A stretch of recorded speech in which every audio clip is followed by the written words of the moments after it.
in their hands. Yeah, right? It shouldn't ever be in your hand.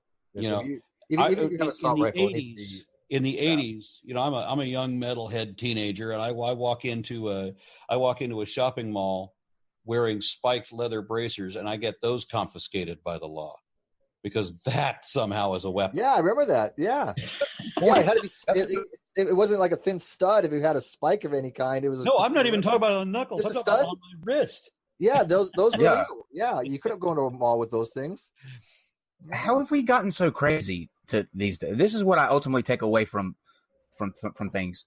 We have gotten so bizarre as a human race. The things that we're okay with now that we don't think twice about, 20 years ago, it would have been outrageous. And now we're listening to things like flat earth, viruses don't exist, the moon is a big light in the sky, we're the center of the universe, dinosaurs don't exist, vaccines cause autism. Where in the hell is all of this shit coming from? Trump clarified his statement. I just want to add that to your list. Yeah, very good, very good. I don't know. I should have never started. Gotten a lot worse. We have no appreciation for before YouTube. What's that? Before I started doing YouTube, I had this beautiful, idyllic picture of humanity. Most people were good. Most people tried at least to do good by others. But when I got into the middle of this, where you're having people email you things like, maybe we should talk about this on the show, and you didn't know that this was a thing, and then you start looking at this, and this frightens you to the point where you're like, okay, I've got to find out why this guy thinks the way that he does. I got to throw in my ultimate question. Yeah? Yeah. The ultimate question. Yeah. Was that your ultimate question? No, my ultimate question is, why do we do this to ourselves? Well, my thought is that just like it used to be that people say that we didn't have as much crime as we used to have, or that we have more crime now than we used to have.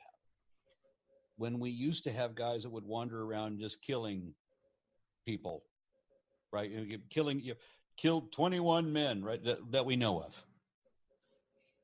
But what we've got now is where we have a whole lot more surveillance, and we have a lot more coverage, and we have so we know more about what's going on. So we want to talk about, child molestation. We know people are coming forward and saying, I was molested as a kid. People that wouldn't have said that generations ago. So you go back 100 years ago, and I would say that things were every bit as bad. Now, social structures were far worse. America was 100 years ago about the lowest we've ever been as far as quality of life. But now on top of that, people, as you talk about violence against people used to think 100 years ago that your appropriate and expected response to any disagreement was to punch that guy in the eye as your opening reply. And that if women did not behave as according to the way you ordered them, you could slap them or turn them over your knee like children and spank them. That used to be accepted. And if somebody were from the androgynous zone, if somebody were, if somebody were queer in some way, then you could beat the hell out of them, because that's what you're expected to do when you find any deviation from what you think is your norm. That was the culture 100 years ago. We are far better than we were 100 years ago. It's just that we're not as aware. We have more surveillance. We have a lot more awareness about what crimes are going to. Can you imagine the crimes that went on at a time when there was no surveillance, when there was no fingerprints, when we didn't have police departments in every town? Just imagine the shit that went on. Good point. I'm glad you said that. That actually restored a little bit my faith. Because when you said the thing with the punching somebody as a way of settling an argument, go back a little bit further, and they had duels where if you argue to the point where it couldn't be fixed, you would literally line up back to back, and one of you wasn't walking out of that argument. Just imagine Vice President Pence gets in an argument online with Bannon, and those two assholes take out their automatics and do a duel. I would pay for that, actually. C'est la vie. Old school, whatever. Yeah. This is an outlier, but I'm okay with that. The question we is, who do you actually want to win? Well, if it were to happen that they were both skilled enough that they each shot each other dead. Oh, I hesitate to call it a double victory because I don't want to be that morose. Can I ask? Can we invoke prayer this one time, please? Just on the off chance that it works.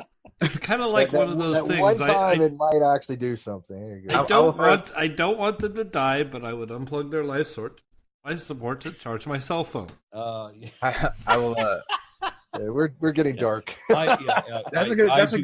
I just want to clarify. All in jest. All in jest. I would never. If I had dictatorial powers over this country. Yep. Secret Service. We know that. Let's say that Trump is found guilty of treason, as a lot of people have thrown out that he could be guilty of treason. I think there's some requirement that we must be at war with the country in order for it to be treasonous. But I've heard the charge of treason made. Let's say that they get that to stick. Trump is charged with treason by the very party who are the strongest advocates of the death penalty. Oh, yeah. I disagree with absolutely everything about Trump, but he should not be killed. The greater punishment, I think, would be for that man to have to admit that he was wrong or how he was wrong about everything, and not in a bullshit way 100%. Where I accept what my intelligence agency has said, that it was probably the Russians. It could have been a lot of other people too. No, not a bullshit answer like that. Right. I agree 100%. And then living the rest of his life in a prison cell, which he would go slowly lose his mind even more than he has. Can we shave his head, please? At least. Shave his head. Can we at least shave his head? What, 72 now? Yeah, so he's got another few years left. Yeah. Yeah, and I don't necessarily agree with prison as being a form of punishment either. For treason? Even treason. I believe that somebody like that, you just take away his fucking suit, make him wear something stupid, but go send him to an old folks home where you can sit and dodder and apologize for being the idiot you are, and just go in peace and hurt in a position where you can't hurt anybody else. I've got it. I've got the perfect punishment for Trump. What we do is we build a replica of his apartment in New York, right, in this secure facility where he can't get out, but it's like just at home. We give him the brand new iPhone and access to his Twitter account, but we turn the Wi-Fi off for eternity. Let him sit in his gold-plated tower and never be allowed to leave. I was just going to suggest we let him be a crash test dummy for Madman Mike, but that's just me. It's the violence again. Oh, we spoke. Yeah, true, Dave. We spoke to Mike again. Aron, he said to tell you hello, and he was asking about you. Do you know who's running for governor? Mad Mike Hughes, the Rocket Man. Oh, he's running for state governor. He came back on this past week, and said to tell you hello. It's funny. I'm glad I got a chance to talk to him, and I want to thank you guys for giving me the opportunity to talk to him. The only important thing that I was able to say to that guy was when he started trying to walk back his flat Earth thing. He said, "This is the flat Earth thing is just a very small part of what I do," and I was able to tell him this should be no part of what you do because there's no truth to it. Yep. And the sad thing is I like the guy. He's a nice guy, really nice guy. I talk to him frequently, and I think he is backing away from the flat Earth, but now he's moving into sovereign citizen. Oh no! Well, he didn't want to talk about the flat Earth. When we had him on this I can tell you right now. We had him on this past week. He would not want to talk about it. He did not want to. He actually said in the podcast, like, I don't want to talk about the flat Earth thing anymore because I brought it up in an instant to kind of talk about him shooting himself up in the rocket, and at the end of him talking about the going up into the rocket, he said, I think that's about all I want to talk about the flat Earth for tonight. Let's just focus on the governor thing. So I think he is. But this is his reasoning. This is his super secret plan that I can tell you right now. I'm almost guessing is what it's going to be. But he has this belief that your name in capital letters is different from your name. Oh, yeah. And so your name in capital, he's doing the Ken Hovind thing. Okay, so your name in capital letters, by the way, Hovind got 9 years in prison because of this, but in the structuring under his legal capitalized name. But he thinks that all the other people running for the gubernatorial race are not qualified to do so because of the way that their name is not in uppercase.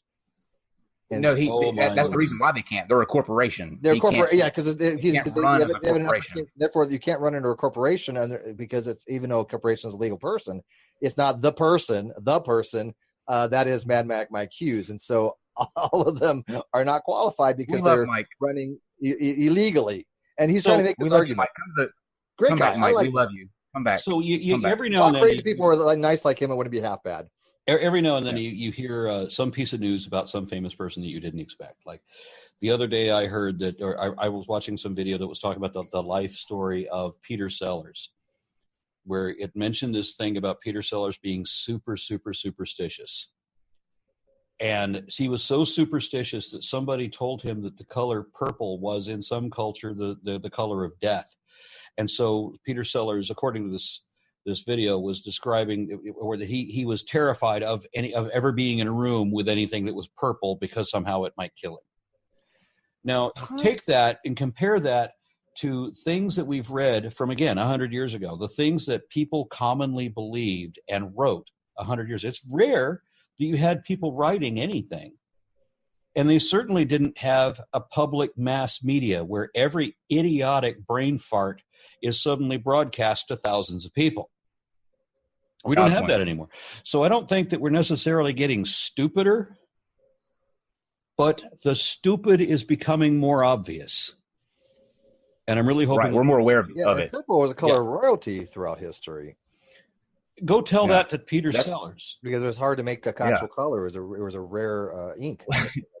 The moral of the story is humanity is a crazy, beautiful thing. Just don't fuck with everybody else's crazy, beautiful thing, and we'll all get along just fine. It's when you cross over and trying to tell other people how to do things, and that's where we have the issue, I think. Yeah. Yes, Steve, go ahead. You want to get some of these super chats out of the way because they've been coming in, and we got a lot to read. Yeah. Okay, here we go. 0132 I was sure, all capitalized, you guys were dead since it had been so long since we had a show. Glad you're safe. Yes, we appreciate it. 2 days. We are going to be taking weekends off now. We do have other things. Yes. Most of our weekends, we still are working on stuff for Non Sequitur, but it was nice to actually get out. We have some surprises for you guys. So. And I've been making bad videos too. Okay, a Sandring, just for having Aron on again. Thank you. Avon Payne. Most of the time, these people seem like a separate kind themselves. That's true. Agreed. I cannot pronounce his Swedish name. I'm called Mr. Lindbergh. Good night from Sweden, land of forest fires. That's not good. Why are you having land of forest fires? Yeah, wait. Really? Wow. Have you been to California? That was the happiest announcement of an emergency I've ever heard in my life. Good night from Sweden. Just a couple next year from Avon Payne again. Hey, we need to have Ken Ham and Ken Hovind debate their version of creationism. Wouldn't that be fun? Then just play. No, it would not. No, it would not. Then just play Aron's Foundation of Creationism series. Auto debunk next, please. that would be fun. Oh, that is cute. Don't you guys understand? It's conspiracy. Religion is what they want you to believe. Yeah, okay. That has always frustrated me. I just can't comprehend why people are so against being in reality. Because sometimes not being in reality is more comforting. You know. Agreed. Let's go into hell. I'm going to have to fix this soon. I know I'm fading out here, guys. I'm fading out. From Jammy, I've learned from Aron how to differentiate between species and kinds. I learned from Ken Hovind how not to pronounce Aron and Wata. By the way, he thanks you for the 777 club, Aron. He still does. Okay. Every day, or not every day, but almost every day. I've just figured out a new way of scamming, of fleecing the flock. Thank you, Aron. Yeah, exactly. It should give you a royalty. Sandra again. There are only two options for why someone, quote, believes in a flat earth. Either they're a Poe and don't actually believe it. It's an attention-grabbing ploy. Or they actually believe it because they don't have a high enough IQ to comprehend the concepts. Or all of the above.